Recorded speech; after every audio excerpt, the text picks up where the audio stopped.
नेहा तेजपाल जी, पंजाब से। राधे राधे मैडम।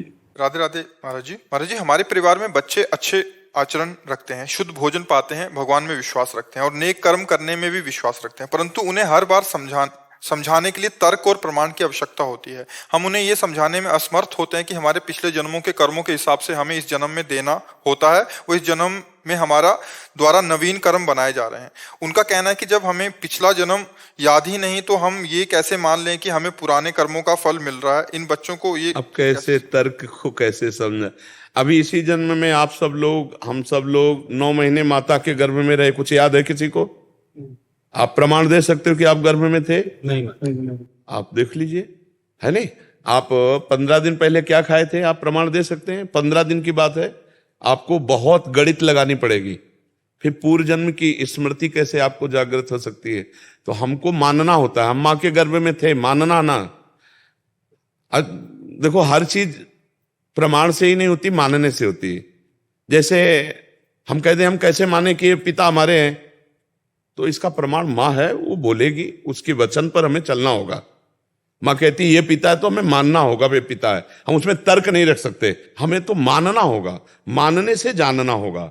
ऐसे हम संत और शास्त्रों की बात जब मानते हैं तो हम ये जान जाते हैं। हमारे शास्त्रों में लिखा हुआ है, हमारे गुरुजन कह रहे हैं, हमारे महापुरुषों ने कहा है, तो हम मानकर जानते हैं। ऐसा नहीं कि आपकी इतनी बड़ी बुद्धि कि जान के मान लोगे। आप जानो आपका पिता कौन है, कैसे जान सकते हो? जान के मानना होगा या मान के जानना होगा? मान के जानना होगा ना, वो केवल माँ ही बताएगी, त्रिभुवन में कोई नहीं बता सकता, वो केवल माँ ही बताएगी ये तुम्हारे पिता हैं। और हमने कभी तर्क नहीं किया और श्रद्धा से मान लिया और हमारे रोम रोम में बात बैठ गई, ये मेरे पिता है। ऐसे ही हमको शास्त्र, श्रद्धा और विश्वास उसी को कहते हैं। शास्त्र और संतों की बातें कुछ ऐसी हैं जो तर्क के द्वारा बताई जा सकती हैं, कुछ बातें केवल श्रद्धा से मानी जा सकती हैं, तर्क के द्वारा नहीं दिखाई जा सकती, नहीं बताई जा सकती है।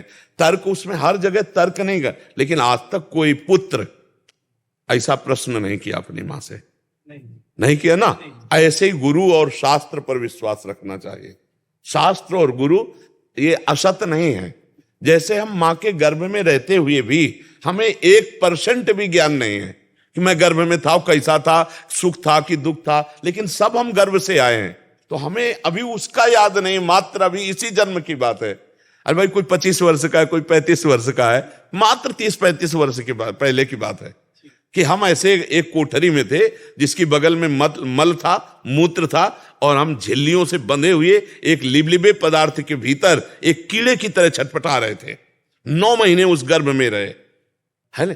ये सब बातें श्रद्धा की हैं, तर्क की नहीं है, तर्क की नहीं है। तो हम शास्त्र और संतों की बातें सुने और बच्चों को सुनाएं और ये कहें कि ये मानना चाहिए, तर्क का विषय नहीं है, क्योंकि बहुत सी बातें अव्यक्त हैं,